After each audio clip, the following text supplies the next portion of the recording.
Buenos días, es un placer saludarte. Para nosotros es más que un privilegio darte la bienvenida a esta sesión en tu canal Palabras de Vida, pero esta nueva sesión que recién hoy empezamos con Vidas que Inspiran. Vidas que inspiran. ¿Y esta sesión de qué se trata, Juan Andrés, equipo del canal Palabras de Vida? De personas que han tenido una vida cristiana no solo ejemplar, sino inspiradora para la gloria y la honra de Dios. Hoy tenemos un testimonio extraordinario. No te lo pierdas ni un minuto. Bendiciones, amigos, hermanos que nos sintonizan en su canal Palabras de Vida. Es un privilegio abrir una nueva sección para nosotros. Creemos que la palabra de Dios no solo hay que predicarla, sino también experimentarla. Y hemos abierto este espacio para que se puedan ver los testimonios de personas que han experimentado en el Señor su santa palabra. Y queremos que comparta este testimonio, lo lleve a tus amigos y a personas que especialmente necesitan un estímulo, un ánimo, un aliento de esperanza, y que puedan ver que hay otros que lo han logrado. Antes de darle la bienvenida a nuestro invitado, sería bueno, ¿verdad?, elevar una oración a nuestro Dios. Así es, vamos a orar. Querido Dios, gracias por esta oportunidad, por este privilegio, gracias por este nuevo espacio en el que sabemos que los testimonios de las personas que se escucharán serán de inspiración, de motivación espiritual para cada uno de nosotros, y que, en esta hora tu Santo Espíritu esté en medio nuestro. En el nombre de Jesús, amén. Amén. Amén. De inmediato damos la bienvenida a nuestro invitado, José Alfonso, por favor. Sí, tu nombre, por favor. Mi nombre es Jonathan, es un privilegio maravilloso poder estar aquí compartiendo esta experiencia especial con cada uno de ustedes. Entonces, muchachos, Jonathan es, por así decir, es parte de mi familia. Lo conozco ya hace un buen tiempo. Él es esposo de la prima, él es el esposo de la prima de mi esposa. No sé si entender el trabalengua, pero por ahí va la cosa. Somos familia, por así decir, y quisimos abrir este espacio con él, porque yo sé que él tiene muchas cosas que decirnos. Creo que es la primera vez que va directamente hacia YouTube, una entrevista con él, aunque él ha participado en otros espacios, pero creo que es la primera vez que él se arriesga a que hablemos directamente con él. Y comienzo de una vez. Jonathan, ¿cómo fue tu infancia, tu niñez? ¿Cómo fue eso? Muy entusiasta, en realidad. Mi vida desde niño empecé era muy movido. Regularmente visitaba diferentes lugares. Me gustaba ir mucho a Río, a la Laguna, a diferentes lugares donde me invitaban. Regularmente siempre estaba inmiscuido en todas las actividades del barrio, del pueblo. Me gustaba siempre también hacerle sentir bien a la gente. Casi siempre las personas me utilizaban como un muchacho demandado, y por eso cuando me pasa el accidente, pues la gente sufrió mucho esto, ya que yo me había familiarizado de una manera muy especial. Y mi niñez fue brincar, saltar, jugar con tierra y otras muchas cosas, el trompito, la bolita, la gomita, y una niñez bien grata. Realmente tengo muchos buenos recuerdos de mi niñez y agradezco a Dios. Sí. ¿Lugar de dónde vienes, Jonathan? ¿Lugar de dónde vienes? De Vallaguana. Eso es República Dominicana, Vallaguana, eso es un municipio. Vallaguana es un municipio de la provincia de Monte Plata. De la provincia de Monte Plata. De allí nací, me crié, y pues estamos cerca de ahí todavía. He ido a Vallaguana varias veces, hay muchos ríos, muchos lagos y todo esto. En tu niñez visitabas, decías, esos lugares, o sea, visitabas los ríos, visitabas los lagos. Estamos hablando de la edad en que ya te permitían visitar esos ríos, ¿sí? Sí, excelente pregunta. ¿Sabes qué? Yo visito los ríos desde mi niñez muy temprana, porque tengo un tío que él le fascinaba ir a sacar ñame y buscar, marotear en los montes. Entonces regularmente él nos llevaba a nosotros con él. Muy interesante la pregunta, porque parecería ser como que uno anda por ahí, ¿verdad?, brincando y saltando sin régimen. Okay. Sin embargo, nosotros andábamos con el tío. Okay. Él nos llevaba a los ríos y con él aprendimos a nadar. Y ya luego que uno aprendió a nadar, a veces se iba escondido y cosas, pero regularmente andábamos con él. andábamos con el Héctor, mejor conocido como Héctor Culebra, allá en toda la zona. En toda la zona, Héctor Culebra. Entonces, ¿la familia de dónde vienes? ¿Tienes tu padre vivo? ¿Tienes tu madre viva? Hermanos, primos, a ver, ¿qué tipo de familia tienes? Sí, tengo mi familia, mi papá está vivo, Juan Antonio Rivera, y Hermías Rodríguez, cariñosamente Nina, así le dicen a mi mamá. Y mis hermanos, somos 4 hermanos de padre y madre, okay. Y hay 2 más que son de mi papá. Perfecto. Okay. Entonces, Jonathan, en el barrio, ¿qué consideración te tenía la gente? Aunque tú nos decías que tú eres un muchacho demandado y eso, pero había un aprecio especial a tu persona. Sí, yo creo que yo gocé de eso más que cualquiera, o gozo de eso, porque yo siento que la gente me quería por encima de cualquier cosa, porque cuando a mí me pasó el accidente, la gente se desbordó y parecía como que estaba, como que había un sepelio en el barrio, o sea, muchas consideraciones, mucho apoyo económico, social. Ahí moralmente la gente estaba siempre muy atento a lo que nos acontecía o lo que nos estaba aconteciendo en ese momento. Y la apreciación que la gente me tenía antes y después del accidente es algo especial. Hasta ahora gozo y disfruto de esa relación. La simpatía. Okay, interesante. Entonces, escuchamos mucho la palabra accidente, ¿verdad? Accidente. En las palabras de Jonathan. Ahora, Jonathan, 2 preguntas. Primero, ¿tú conoces el Evangelio después o antes del accidente?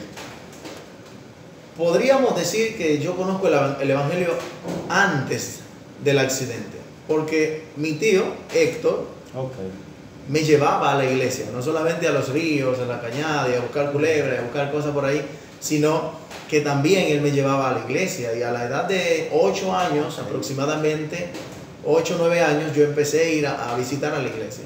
O sea, tenía conocimiento de nuestro Padre Celestial. Okay.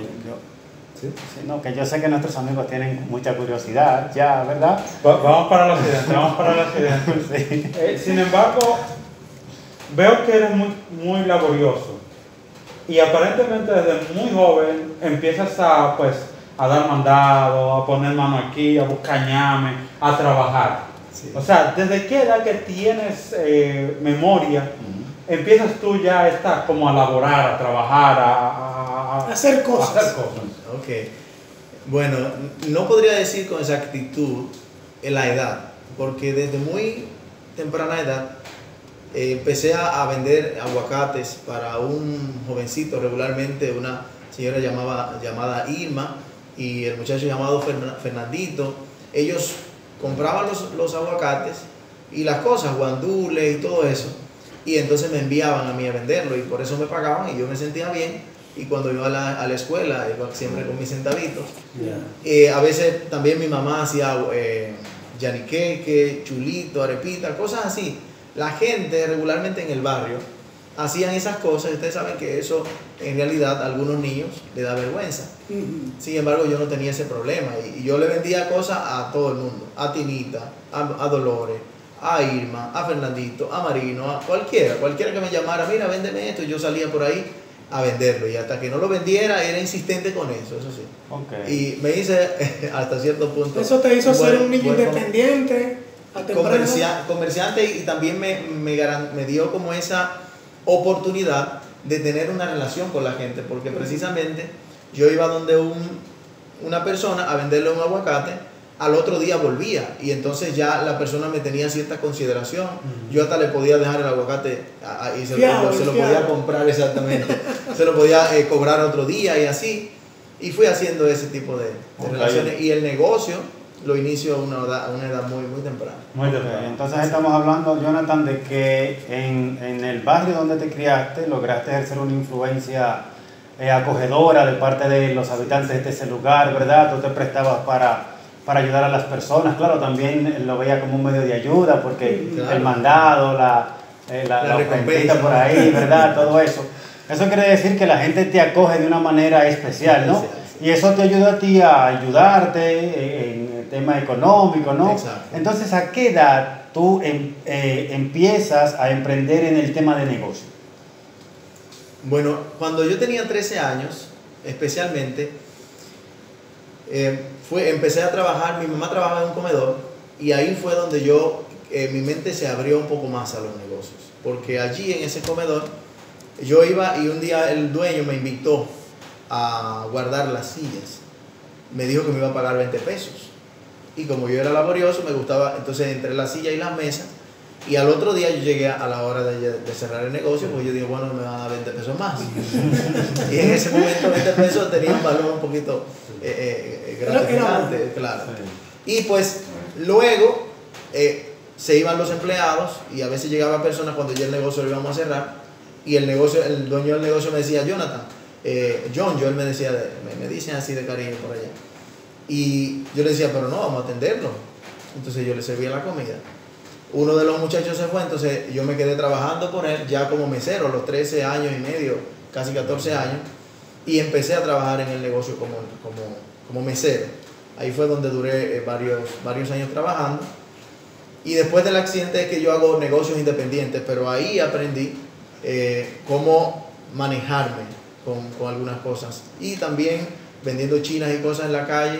O sea, aprendí a negociar desde muy pequeño, pero ahí es que maduro la idea. ¿Tenías alguna proyección ya a esa edad? Decir, bueno, ya cuando yo tenga 15 años voy a hacer esto, cuando tenga 17 voy a hacer esto, cuando tenga 20 en mi negocio. ¿Tenías tú alguna proyección en ese sentido? Sí, ya yo me iba despertando la idea porque él me había dicho, el dueño del negocio, que ese negocio le había quedado, Francis, cariñoso, un hermano muy querido y apreciado por mí. Él me decía, mira, este negocio, yo me quedé con él, o sea, los dueños, el dueño muere, la esposa queda con el negocio, la señora ya no puede seguir trabajando y como consecuencia o resultado de él ya tenía como 20 o 30 años trabajando en el negocio, pues el negocio se lo ceden a él básicamente. Entonces yo me venía ya haciendo la idea de que ese negocio en cualquier momento podría ser mío o podría poner otro negocio. Porque ahora te está yendo bien, ¿no? Exacto. Te está yendo bien. Estamos hablando que el negocio duraste hasta qué edad con Francis. Yo trabajé con Francis hasta los 16 años. Hasta los 16 años. Sí. Entonces entremos a la parte, ¿verdad? Que ya hemos mencionado, porque siempre estamos hablando antes del accidente y después del accidente. Sí, no, o sea, la pregunta para el tema del accidente es que, o sea, háblanos de ese día, no exactamente de, claro, el accidente va a entrar en escena, ¿no? Pero háblanos de ese día, o sea, un día en el que te levantaste con qué idea, qué estaba, o sea, qué querías hacer, etcétera, ¿no? Iniciemos con ese día de esa manera. Ok, importante eso. Cuando yo trabajo con Francis, tuvimos una pequeña discrepancia en algunas cosas y abandono el negocio, no me quedo sin hacer nada. O sea, yo no me voy del negocio, dejando del trabajo y me voy a neutralizar en la casa, sino que inmediatamente empecé a trabajar con un amigo de Francis precisamente, llamado Ariel. Él armaba estos disco light, los camiones con 40, 50 bocinas, 8, 12 debajo y así de media, Twitter y bueno, en fin. Empecé a trabajar con él. En la mañana. Toda hora. Ya yo estaba que nosotros nos íbamos en la tarde a veces a bregar, por ejemplo en Comate, que tienen una música muy grande. A veces se averiaba eso, íbamos a reparar. Se trabajaba con él así y a veces nos mandaban también. Él me dejaba en algún cumpleaños controlando la música y eso. Y ese lunes 24 de abril, si no mal recuerdo, lunes 24 de abril, especialmente yo me levanto normal y voy al trabajo. Mientras estaba allí los muchachos, unos niños, primo hermano y un hermano me dicen que van a pescar. Yo les dije que no fueran. Entonces ya yo le pospuse eso y ellos se fueron y yo me quedé trabajando. Terminamos. Entonces el martes, cuando ellos vienen, yo estaba ahí atendiendo unas bocinas que se habían como mojado y estaban fuera. Entonces ellos van y me buscan, me dicen, Jonathan, tú nos dijiste que íbamos a ir para la laguna hoy. O sea, ya yo tenía en realidad planes de ir con ellos porque yo les prohibía a ellos que fueran a la laguna. Se lo había prohibido el día anterior. Exacto. No van para la laguna, pero sí van conmigo. Exacto. Si lo hubiese prohibido, porque esa laguna donde ellos iban a ir, le decíamos así, la laguna del cementerio, estaba al lado del cementerio. Y recuerdo que una vez yo me hice una herida en un pie. Y otra ocasión me iba muy profundo.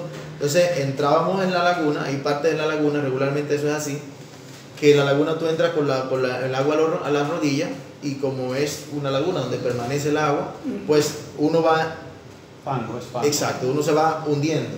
Yo llegué a ir a algunas lagunas donde me entraba el agua por aquí, por los muslos, y de repente el agua estaba al pecho, o sea que había que salir nadando, batallando para salir del agua. Yo no quería que le pasara nada a mi primo, hermano y al hermano. Uno tenía 8 años, el otro tenía 9. O sea, eran muy pequeños todavía.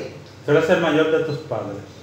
No, de los 4. yo soy el segundo de los Tú 4. eres el segundo de los 4, perfecto. Exacto. Sí. Ok, entonces estamos hablando de que en ese tiempo en el que se está dando ese acontecimiento, ¿tú tenías qué edad? 16 años. 16 para años. 17 ya, Ok. varios meses ya iba a cumplir 17. Ok. O sea, me sentía ya con un poco más de capacidad que ellos, aparte de la experiencia, de ir a las diferentes lagunas y eso. Entonces ellos accedieron, y ese día, pues, precisamente a eso de las 2 de la tarde, ellos van a buscarme. El dueño del trabajo, de la casa, que era la casa del que trabajábamos, salió, me parece, para la ciudad a comprar alguna bocina o no sé si alguna herramienta ahí para un Dicolay precisamente que estábamos armando. Y me fui, decidí, cerré y me fui con los muchachos para la laguna. Y así fue ese día donde todo comenzó y cambió. Donde todo cambió. Pero llegan a la laguna, ¿qué es lo que sucede en la laguna? Yo les prohibí a ellos que entraran. Ellos se quedaron en la laguna, en la orilla. Ellos se quedaron en la orilla. En la Ustedes orilla. dicen, no entren, yo... Exacto, yo entraba a la laguna, buscaba los peces, y cuando tenía varios peces ya, que no se me cayeran, porque si eran demasiados, entonces me caían, que no se me cayeran, iba y se los llevaba a ellos. Ellos lo echaban en un pote, una botellita de agua o de refresco, de cualquier cosa. Y era ahí entonces donde yo volvía a la laguna. Entraba con precaución porque había tenido una herida. Sí. Entraba con precaución porque ya me había hundido varias veces. Si habías tenido esa experiencia en esa misma laguna. Exactamente. Y Entonces llegaste a entrar y a salir varias veces sí, no, el mismo día. yo terminé la pesca. O sea, la pesca terminó. Yo terminé, guardé las herramientas de pesca y me puse la ropa, todo, y me limpié. O sea, que como es Como tiene un poco de lodo. Sí, la laguna siempre se tiene quedó baja y fango, color. Entonces hay pedacitos como que queda limpio, uno va, aprovecha la agüita de arriba y se limpia con eso. Sí. Cuando yo salgo de la laguna, que ya nos vamos, es entonces cuando ya me pasa el accidente, precisamente. O sea, porque había... Fuera de la laguna. Sí, en la orilla, o sea, el agua está ahí y 1 metro, 2 metros, o sea, todo eso es húmedo porque Sí. es parte de la misma laguna. Y de hecho estaba en tiempo de seca, no había tanta agua, no tenía tanta agua. Pero como quiera, todo eso siempre estaba húmedo. Había un cable de alta tensión. ¿El cable estaba en el suelo o había gente trabajando con él? No, el cable estaba cortado. Básicamente el cable estaba cortado, pero era una línea que habían inhabilitado. O sea, mucha negligencia en cuanto a eso. Entonces eso estaba lleno de bejucos y cosas. Entre los arbustos, las matas y todo eso, yo veo el cable. Yo, mira un cable.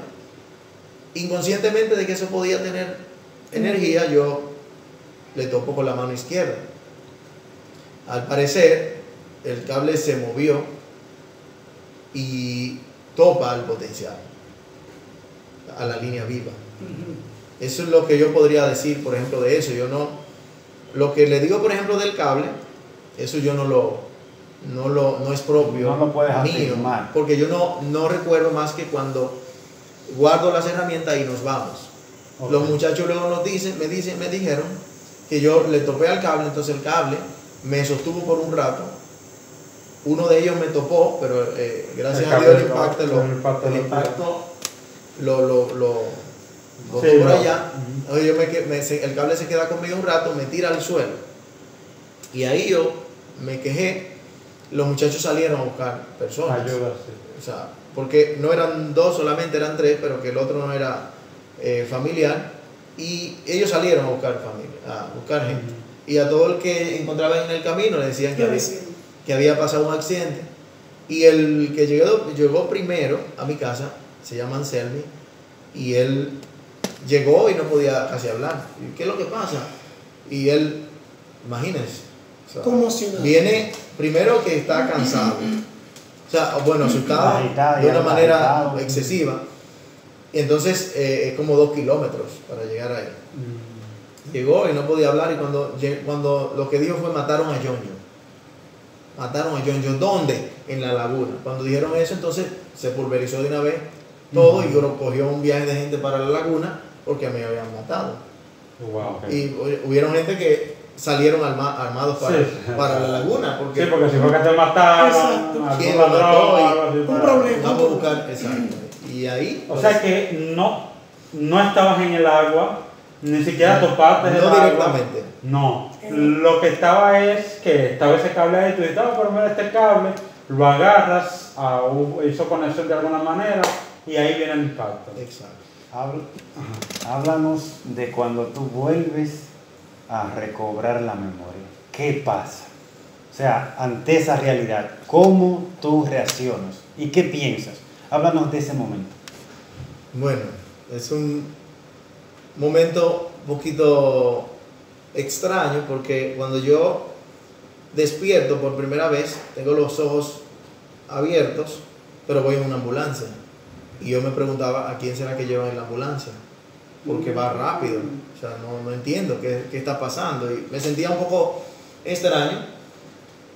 Pero cuando ya llego al hospital, aunque tengo los ojos abiertos, no podía ver, quedé ciego por un tiempo. Y cuando estaba allí en el hospital, que ya estoy en la ciudad, yo le decía a mi papá: me pesan los yesos. O sea, yo decía que me pesaban los yesos, pero era como un síntoma extraño, no sé, el cuerpo, la mente no sabía qué estaba pasando. Y cuando a mí me levantaron del piso, del pavimento, que fue un conflicto para levantarme de ahí, porque muchos decían que había ya que dejarme ahí porque ya como que no valía la pena.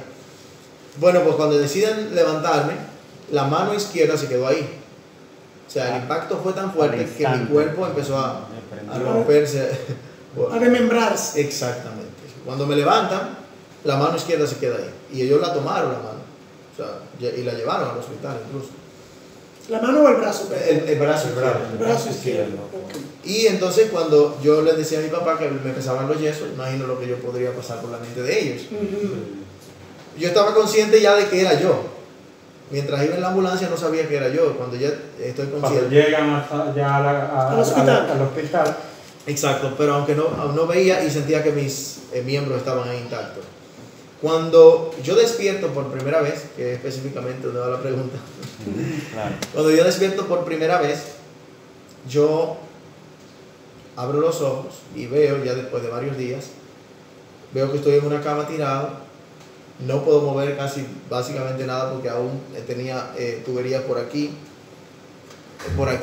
tenía amarrado por aquí, muchas oxígeno, esto, y despierto. Y recuerdo que hago esfuerzo para mover mis manos y levanto la mano derecha y veo y digo, oh, veo la mano, está vendada, pero veo solamente que tiene 3 dedos. Para mí una sorpresa, 3 dedos, y me veo y no siento el otro brazo, y los pies veo que están totalmente vendados. O sea, era algo horrible lo que estaba pasando, y yo decía, wow, ¿qué es esto? Pero aparentemente bajo calmantes, sedantes y todo eso, pues me duermo. Cuando vuelvo a despertar, Ya más recuperado, por así decir, mentalmente. ya más recuperado, entonces estaba más desmejorado. Porque Cuando levanto el brazo, ya la mano derecha no estaba. Wow. O sea, por eso digo más desmejorado hasta cierto punto. Porque ya no tenía la mano derecha. Okay. Entonces, yo, wow, pero ¿y qué es esto? ¿Sabes qué es lo que está Esto pasando? era como un sueño, era algo como extraño. Porque yo salgo de mi casa, me voy al trabajo, del trabajo me voy a la laguna con los muchachos, resuelvo el asunto de la pesca y de repente estoy en una cama sin mis brazos, imposibilitado para caminar, para moverme, para hacer mis necesidades. Un conflicto. Y yo decía, ¿qué es esto? ¿Cómo? Pero bueno, me mantenía tranquilo hasta que empezaron a entrar personas donde mí. Entonces me di cuenta que me había pasado un accidente. O sea, ni siquiera, bueno, la cabeza vendada y todo eso.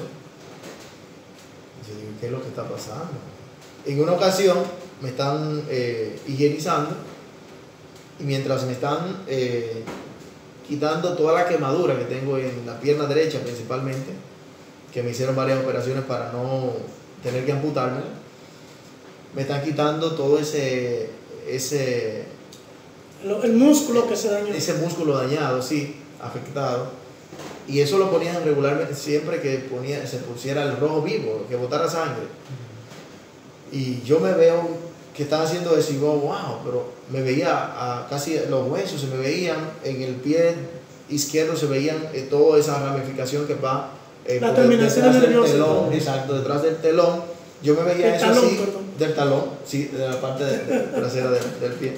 Y me veía esa parte y yo decía, wow, pero era totalmente destrozado. O sea, y encontrarme con esa situación era algo que todavía no lo había asimilado como así, como wow, ya esto, no tengo brazo, estoy inválido, estoy en esta condición. O sea, hasta ahí tu mente no había aceptado esa realidad. Aunque tú o sea, describes que la veías, pero era como que no entrabas en sí, en el momento, y decir, bueno, esta es mi realidad, ahora... Sí, de hecho yo le decía a mi mamá, mami, lléveme de aquí, lléveme para la casa. Pero yo estaba totalmente, pero que... Como ajeno a lo que estaba sucediendo. Ajeno y como era algo extraño, porque yo no esperaba nunca eso. O sea, eso era algo extraño. Tu mente no aceptaba esa condición. Y yo decía, pero ¿cómo es? No tengo los brazos, no tengo los pies, no me responden. Y ya luego entonces empezada la recuperación, ya yo decía, bueno, ya no tengo brazos, estoy inválido, vámonos. Perfecto. ¿Qué tiempo duras en el hospital? En el hospital, según recuerdo, duré un mes y pico. No recuerdo cuánto con exactitud, pero no duré tanto porque me había pasado una situación, mientras estaba negociando una ocasión, me había pasado una situación con una comida. Esa comida me traumatizó y yo de San Isidro para allá no quería comida nada. Entonces en el hospital yo no comía, me alimentaban por un levín, porque yo no quería comer nada, básicamente nada. Arroz, habichuelas, carne, yo no quería saber de eso porque me había pasado una experiencia vendiendo chile en la calle. Se nos dañó el vehículo una vez, entonces compramos una carne y un picapollo, entonces eso le tenía que tenía gusanos. Entonces como tenía gusanos, yo estaba traumatizado, o sea, yo no quería comer carne ni nada de eso. Me decían, mira, tienes que comértela porque el hierro y la proteína, y yo digo, no voy a comer eso. Cuando te ve tu mamá por primera vez, que tú le viste el rostro a tu mamá. O la primera vez que tú la viste a ella. Exacto. Bueno, sí, eso. Específicamente, bueno, a mi mamá yo casi no le veía el rostro porque ellos entraban al área de quemados muy cubierto. Y no se veía casi mucho, pero ella entraba siempre con una actitud de apoyo, o sea, de no te preocupes, siempre. Estamos aquí. Sí, nunca le vi, pero yo sé que cuando ella salía de ahí era morirse. Claro. O sea, ella entraba con todo el ánimo del mundo, pero yo sé que salía y era morirse. Ok, dinos algo. Durante el tiempo que estuviste en el médico, aproximadamente que tú recuerdes los procesos quirúrgicos, cuántas operaciones te hicieron, cuántas intervenciones,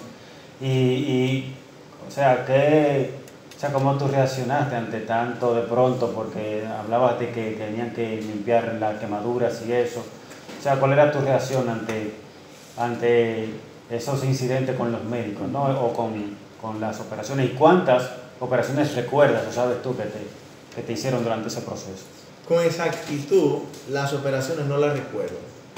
El dato no me interesé tanto por buscarlo, pero sí que sé que fueron más de 15.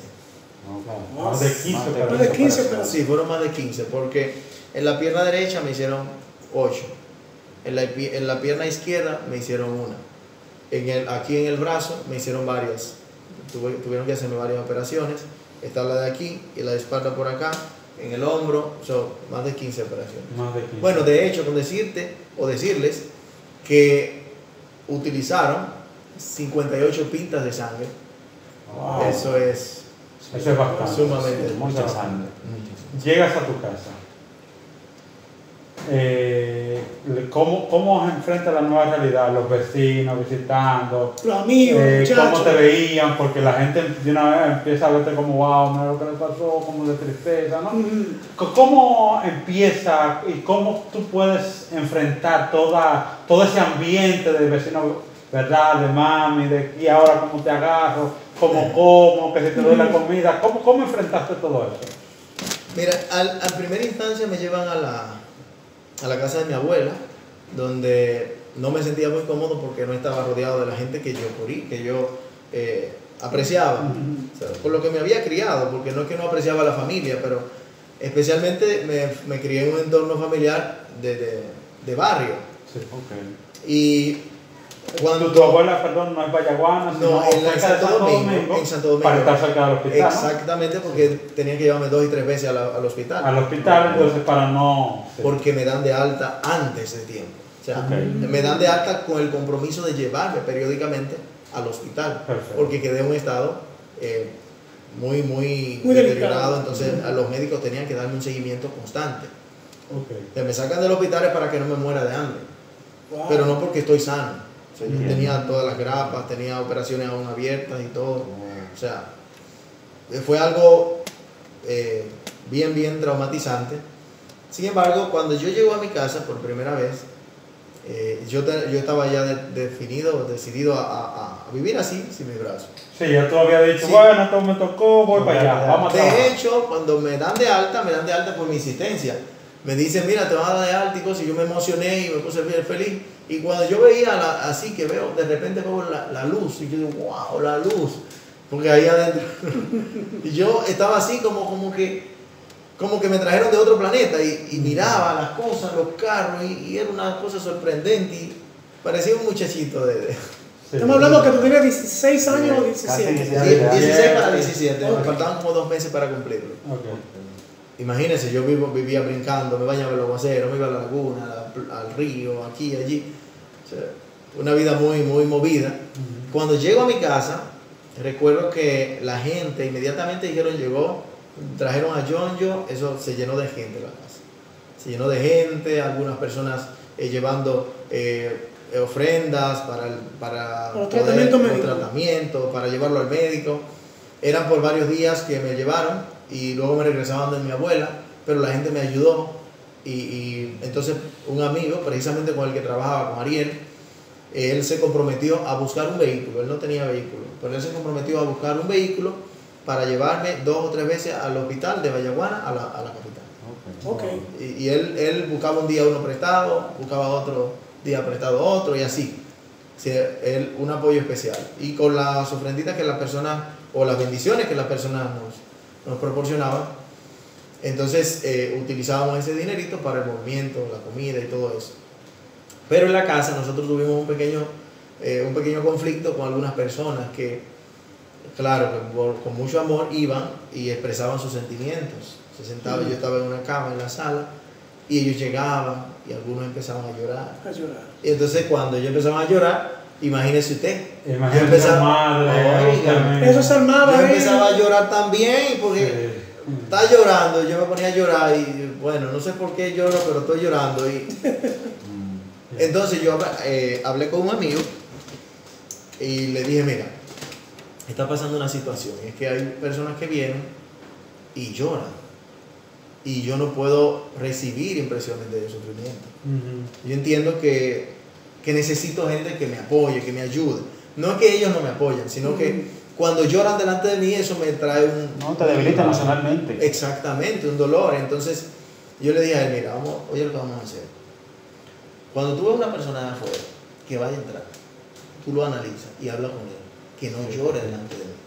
O sea, yo estoy hablando con él para que la persona que va a entrar no me deprima. Sí, ¿usted va para allá a llorar o...? Sí, entre. Exacto. Ese un amigo hermano, César, una especialidad para mí. Espero que el Señor pueda rescatar a ese muchacho antes de que sea demasiado tarde. Y de verdad que fue allí, ya me sentía en familia. Tanto así que 2 o 3 días después de llevarme a Vallaguana, cayó un aguacero, mira, terrible. Y hice que me sacaran a la mala, de grito y de todo. Para a que te Ah, mojaran. Sí, en una silla de ruedas que me sacaran al aguacero, correteando. Okay. Y andaban conmigo correteando en una silla de ruedas. Y yo contento ahí.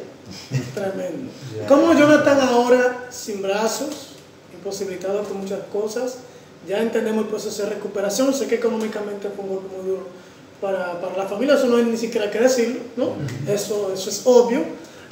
¿Cómo ahora Jonathan empieza a ver la vida? ¿Desde qué punto de vista un muchacho de 18 años, 20 años, comienza a ver la vida?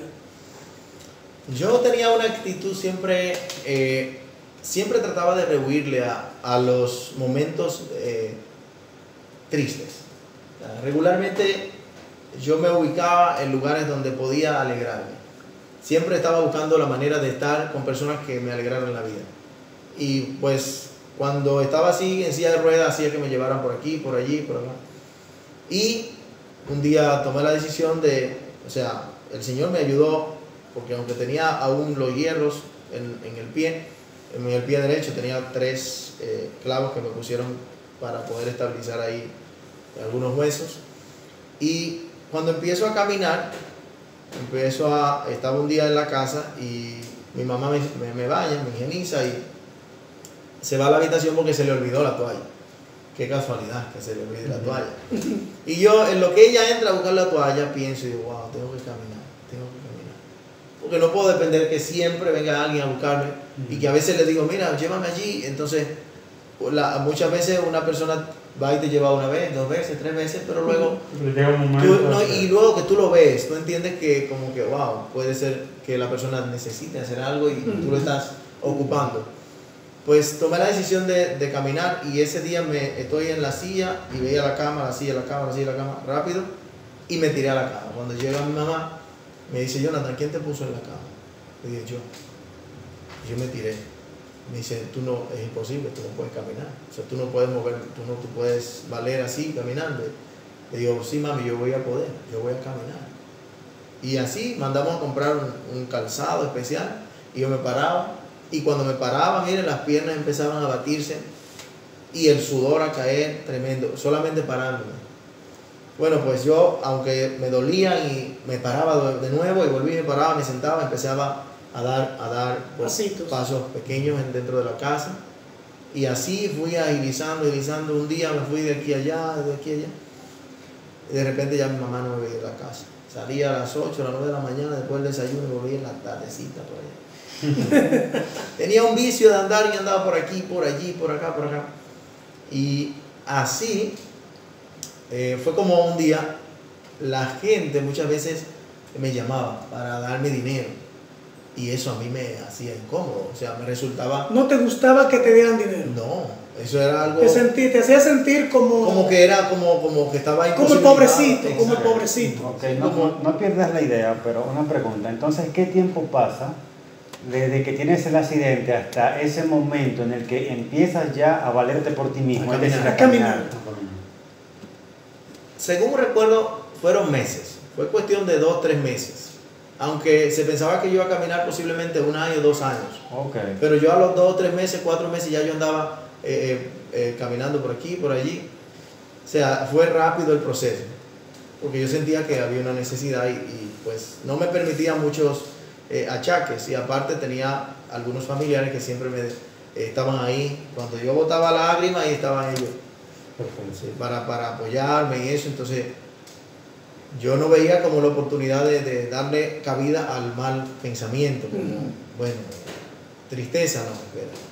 Y pues eso permitió que hasta cierto punto viviera una vida un poco fuera de los parámetros del Señor, porque regularmente ese tipo de coinonía se encuentra en lugares no muy buenos, hasta cierto punto no, bueno, para nada bueno, pero en ese momento yo encontraba un refugio en eso, o sea, la chercha, el brinco, la cosa, con tal de siempre mantenerme mirando cosas. Una preguntita, Jonathan, en ese proceso de tú, el hospital, la recuperación, y ya que comienzas a caminar, ¿hubo un momento en que tú pensaste que no podías? En realidad creo que no, porque siempre, aunque sí llegaron momentos muy tristes, porque en ocasiones quería hacer algo y no tenía la posibilidad de hacerlo. Entonces me preguntaba, ¿tendré que valerme siempre de alguien? Y eso era traumatizante, eso era muy, muy doloroso. Pero siempre había como, dentro de ese llanto, de ese dolor, había como un deseo por crear algo para que eso Para evitar, pudiera... para evitar la dependencia. Exactamente. O sea, siempre yo traté de evitar eso. Porque entendía que, pues, bueno, mi mamá en algún momento, pues, puede morir. Mi familia me puede faltar. Los amigos se pueden ir. Sin embargo, entonces, si se fueron y yo no sé cómo maniobrar, cómo defenderme.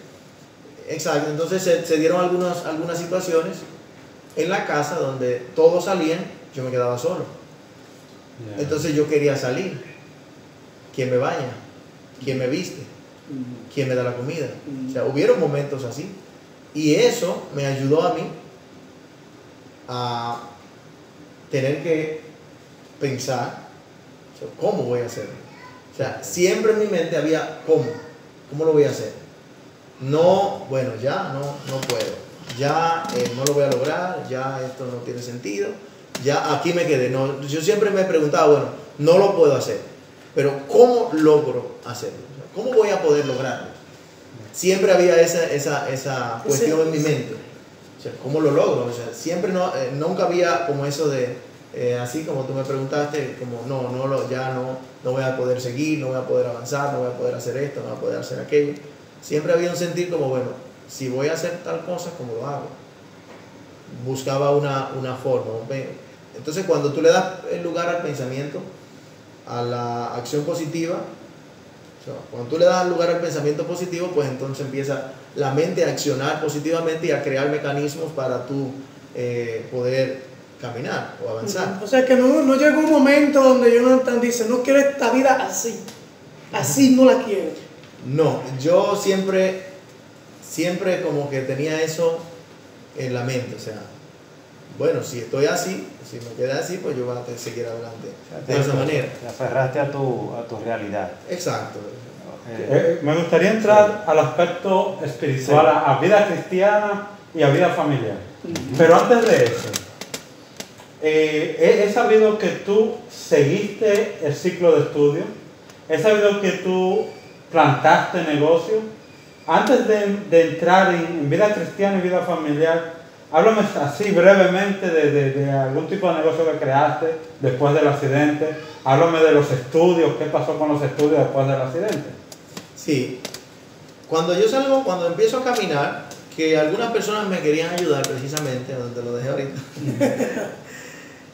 yo me puse a pensar, tengo que crear un mecanismo que la gente entienda que yo no necesito que ellos me den 100 pesos.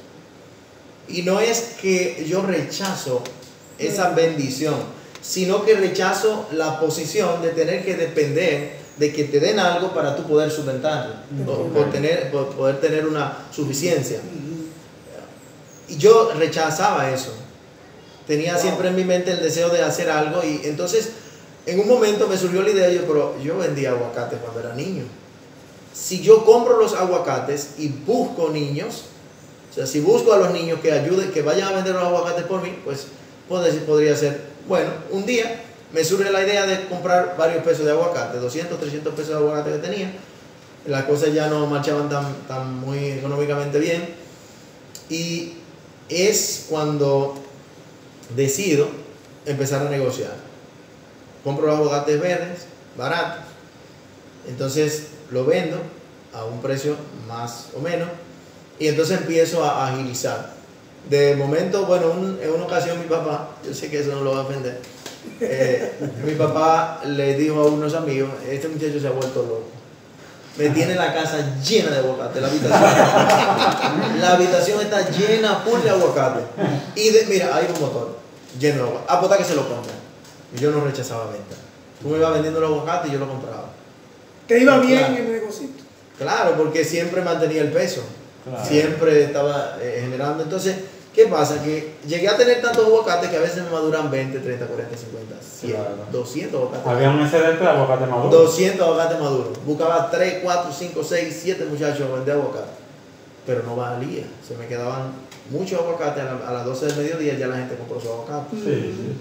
Pero entonces pensé, si me voy donde Francia, al comedor, allí puedo vender el aguacate a los clientes. Pues empecé arranqué para donde Francia, pues es lo primero que inicio como negocio. Arranco para el negocio, cuando yo voy al negocio, Francia me dice que sí, que no hay problema. Pongo mi caja ahí, como yo me sabía el menú, estaba en la cocina, en relación con la cocina y lo que había, los muchachos a veces estaban haciendo algo allá atrás, y cuando alguien llegaba me dice, saludo, buenas tardes, ¿qué desea? ¿Tú trabajas aquí? Estamos para servir. Entonces me decían, pero ¿y cómo tú vas a escribir lo que yo quiero? No se preocupe, yo le digo, ¿y dónde está la carta? Yo se lo digo, lo que hay. Pero ¿y cómo? No, lo que pasa es que aquí cocinamos la comida en leña y la comida está en los calderos. Usted va a ver que va a llegar la comida calientita y me dice, ¿y qué tiene de comer? Yo le decía, tenemos pollo guisado, requisada, cerdo guisado, bistec, pollo frito, pechuga a la plancha, mondongo, arroz, habichuela, todo lo que hay. Entonces, cuando ellos me pedían, a veces eran 4, 5, 7, 8 personas, hasta 10 personas. Yo tomaba el pedido de cada quien. Pero era el aguacate que tú ibas a vender. Claro. Eso era así. Y yo le daba el menú a esas 10 personas. Y a veces llegaban esas 10 personas y llegaban 2 más o 3 más. Entonces yo iba allá atrás y le decía, mira, hay que preparar 3 pollos fritos, 4 pollos guisados, 1 pechuga a la plancha, 2 res, esto, aquello, lo otro y que. Entonces me llamaba, mira, ¿y esto?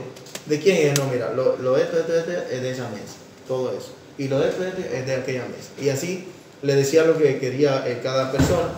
Cuando ya había, entonces, habían traído la comida, entonces yo iba donde ellos y le decía, mira, yo estoy aquí, apoyo a los muchachos, ayudo a los muchachos aquí en el negocio, pero mi negocio personal es vender aguacate. Me gustaría saber si ustedes quieren aguacate. ¿Y dónde están? Entonces yo iba, compraba mi caja, la sostenía con el brazo y se lo llevaba. Y cuando yo veía los aguacates, lo tentaban, cogían lo que ellos querían, y yo me llevaba acá y entonces ellos les preguntaban, si ustedes quieren, yo se lo puedo llevar a los muchachos, ellos lo parten, lo pelan, le ponen una cebollita, un aderezo y a muchos hace días, entonces yo le llevaba el aguacate y allá para acá le traían el aguacate en el plato. Entonces ya cuando yo pagaba y todo eso, ven acá, ¿y cuánto cuestan los aguacates? Ya yo no le estaba brindando no solamente estaba vendiendo un aguacate de 25 pesos, estaba brindando un servicio especial y por lo tanto el aguacate tenía un precio especial. Entonces, fue muy, muy, muy maravilloso esa experiencia con ese negocio, porque pude compenetrar más con algunas personas y ya pues el cariño, el aprecio que tenía hacia ellos y ellos hacia mí porque les brindaba un servicio especial. A veces ellos querían, por ejemplo, algo que en el negocio no había. Y yo, no, pero yo se lo busco. Sí. Y yo agarraba y salía a caminar por ahí, ya sabía dónde estaban ubicadas las cosas.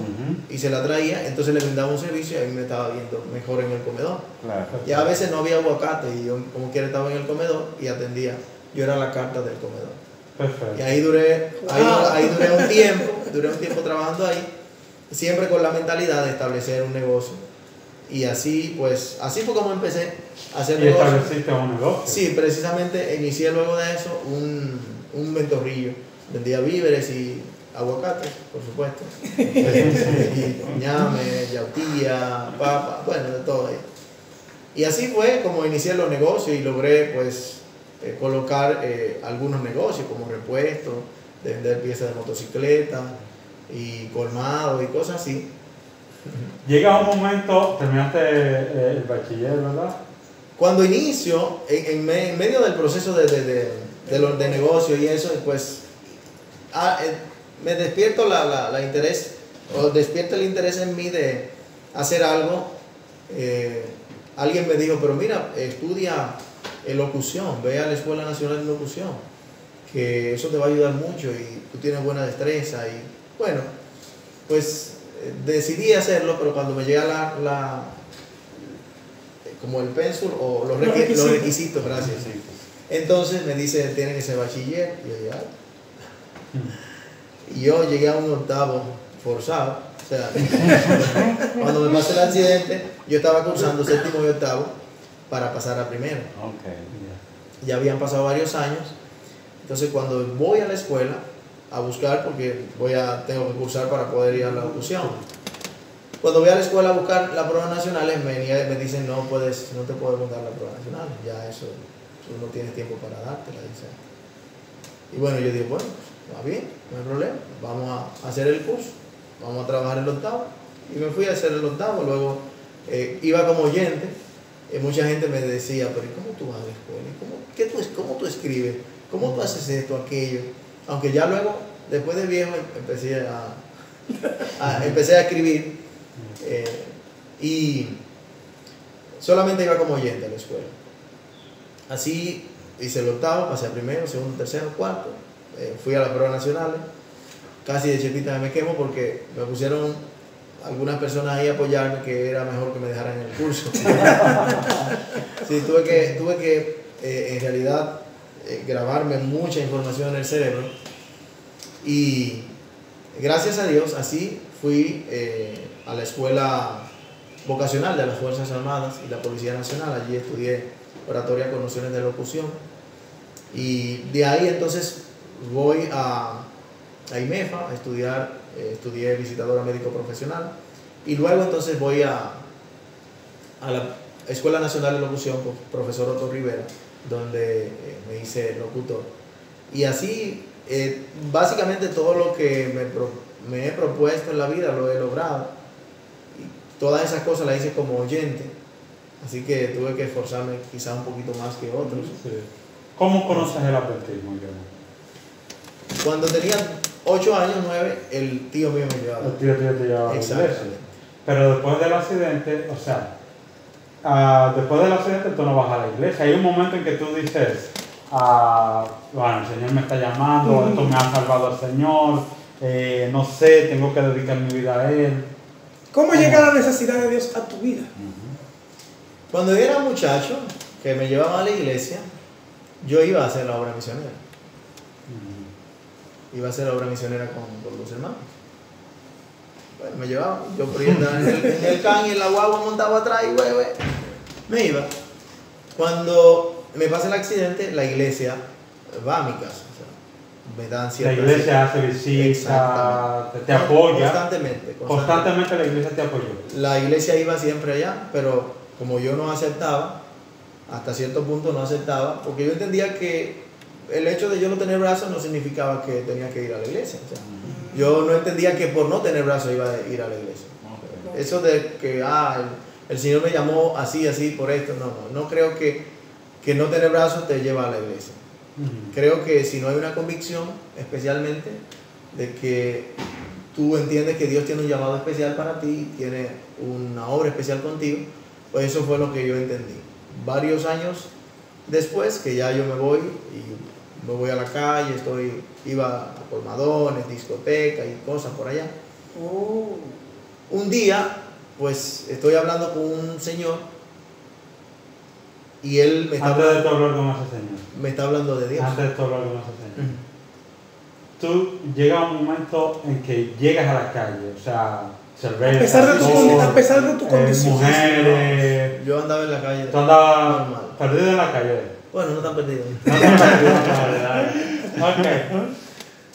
Llega este señor y hablas contigo. Estamos hablando y él me menciona la Biblia y yo le digo, no, lo que pasa es que la Biblia nos dice, la Biblia dice esto y esto y esto y esto. Entonces me está hablando de Biblia y de Biblia yo... De Biblia tú. Más o menos, porque iba a la iglesia. Okay. Y me iba con los hermanos por tener canchanería.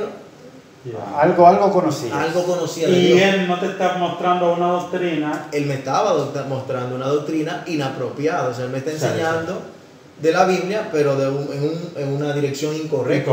Entonces yo le digo, no, la Biblia dice que nosotros debemos de cumplir con los mandamientos y que entonces el hombre está diciendo y cosas. Y él, recuerdo que en ese momento me dijo, ay de aquel que sabe lo bueno. Te dice él a ti. Y no lo hace. Me dice. Y yo eso me lo sé. Eso ya tú te lo sabías antes que sin embargo, esa persona decirme eso encendió en mí como Esa inquietud. esa inquietud. Porque él me está hablando de Dios y yo le digo a él que no es así, que la Biblia dice tal y cual O cosa. sea, tú lo estás corrigiendo, pero tú estando en el error. Ellos se autocorrigen. Ellos se corrigen los dos. Exactamente. O sea, porque el hombre tiene ese grado de suficiencia y cosas, entonces se defiende. Pero en ese momento, estamos al lado de un colmadón. Y me voy a la casa, se va la luz y está oscuro, sumamente oscuro. Pero yo me conocía, yo camino mucho de noche, todavía camino mucho de noche. Y voy caminando en la casa y yo le pregunté al Señor, ¿qué tú quieres que yo haga? Inmediatamente pasa esa conversación, yo me voy a mi casa y voy caminando y le pregunto al Señor, ¿qué tú quieres que yo haga, Señor? ¿Por qué razón yo estoy vivo? ¿Cuál es el propósito? Porque el hecho de yo estar vivo, yo estoy consciente de que estoy vivo, Es por un no propósito. es No es casualidad. por una casualidad. Y pues voy caminando al paso, voy hablando con Dios. O sea, yo voy orando. En el camino yo siento que no voy solo, está oscuro totalmente. Yo no veo nada del camino, pero sigo caminando porque me sé la ruta. Okay. Voy caminando y voy hablando con Dios. Llego a mi casa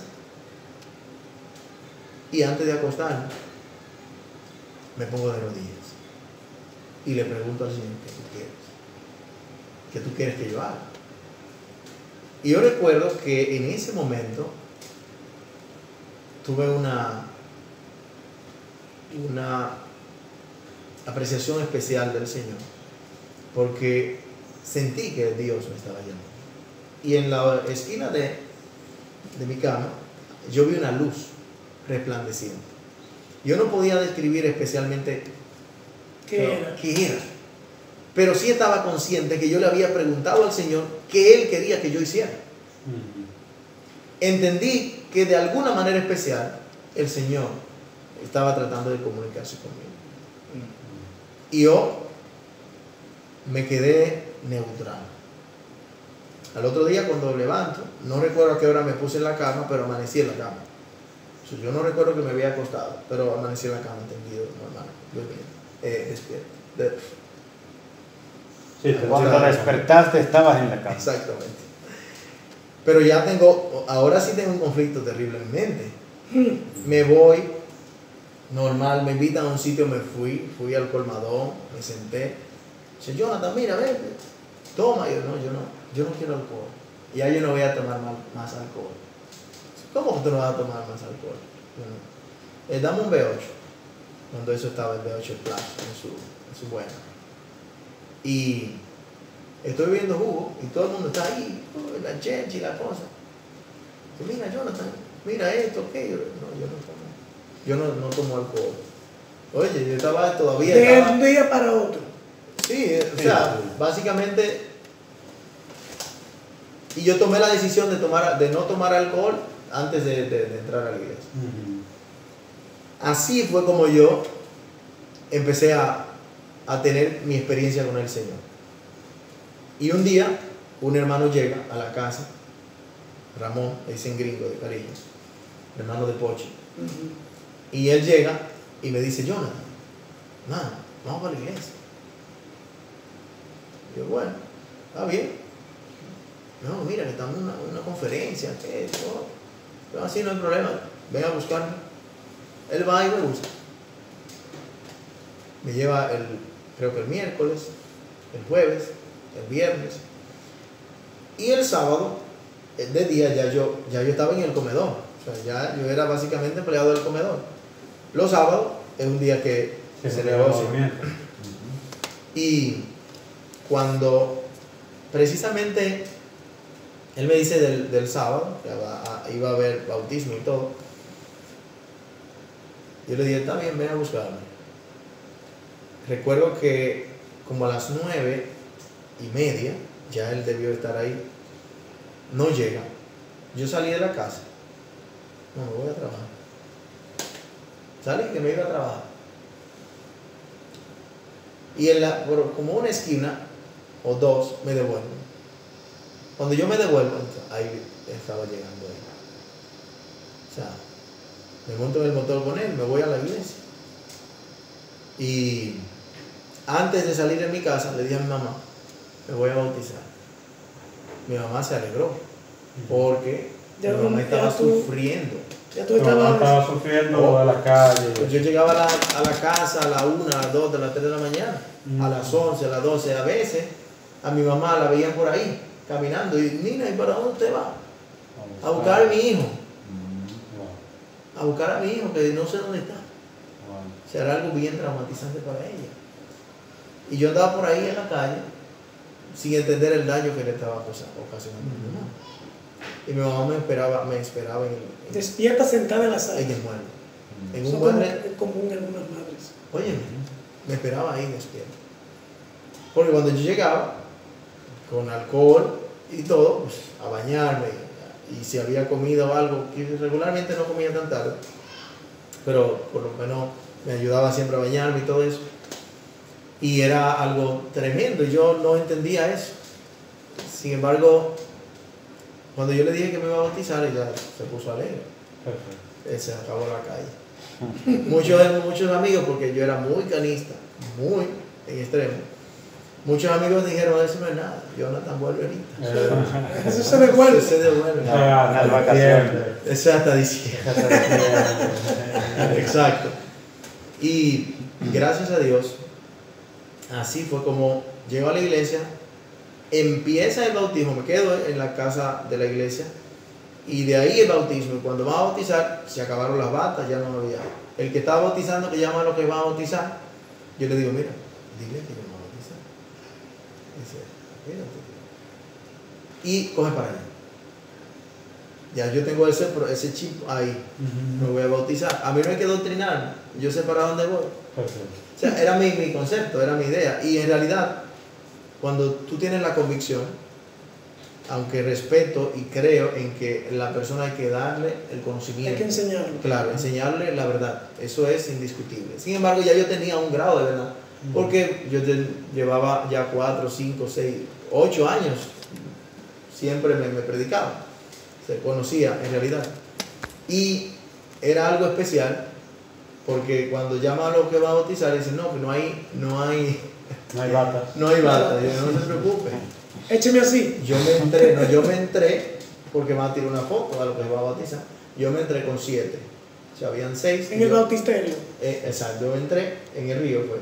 Okay. Y cuando yo entro, estaba todo el mundo vestido con su bata. Y yo con un poloche de mamey y de raya.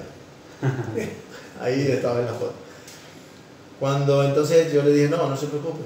No hay bata. Para otra ocasión, no. Cuando uno se bautice de ellos, yo me pongo la bata. Si es que hay que ponerse la bata, si hay que ponerse la bata, pues yo me pongo una de ellos. Bueno, precisamente ese día fui bautizado y pues hasta aquí, hasta el día de hoy aquí. ¿Cuántos años estamos hablando? Gloria a Dios. Qué pregunta. 14 años aproximadamente. 14 años 14 desde que te bautizaste. Exactamente. Te bautizaste a los 19. Algunos 13, 14, exacto. A los 19. Sí, a los 19. 13, O sea, que tú estabas en calle a los 18 años. Uf, O sea, a un año de ese pasarte fue el accidente, ya tú estabas en calle. tremendo. Ok, Pero entonces más que cualquier cosa. tenemos que entrar entonces al aspecto emocional, familiar, ¿no? Sí. Hay una realidad y tú sabes que cuando se están, por ejemplo, en situaciones como esa, la mente humana piensa en la limitación, cómo yo voy a conocer a una muchacha que me acepte como yo soy, el tema de la familia, los hijos, todo eso a veces empieza a trabajar en la mente de uno como persona, ¿no? Uno no está en la situación, pero uno se imagina que puede ser de esa manera. En tu caso, Jonathan, ¿cuál fue la realidad ya de pensar en el tema de hacer familia? Toda esa situación. Una muchacha como me ve sí, así. entonces, háblanos de eso y cómo, o sea, en tu realidad, claro, ¿qué pasaba por tu mente? ¿Cómo fue eso? Explícanos.